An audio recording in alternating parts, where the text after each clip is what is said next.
Les recherches se poursuivent au large de l'île de Lampedusa après le naufrage d'un bateau transportant près de 500 migrants.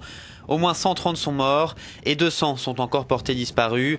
24 heures après le naufrage, il reste peu d'espoir de retrouver des survivants.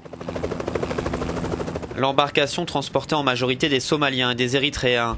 Comme elle a commencé à prendre l'eau, les migrants ont brûlé une couverture pour attirer l'attention. Le feu s'est propagé et dans la panique, les passagers se sont précipités sur le même côté du navire, le faisant chavirer. Des dizaines d'entre eux sont restés coincés sous la coque.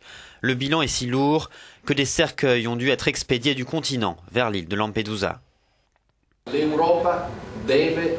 L'Europe doit jouer un rôle prédominant, a réagi le vice-premier ministre italien.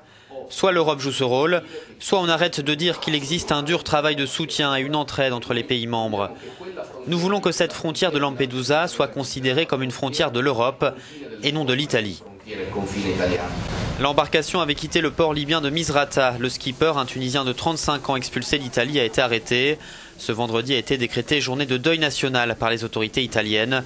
Une minute de silence sera observée dans toutes les écoles et avant tous les matchs de football du championnat.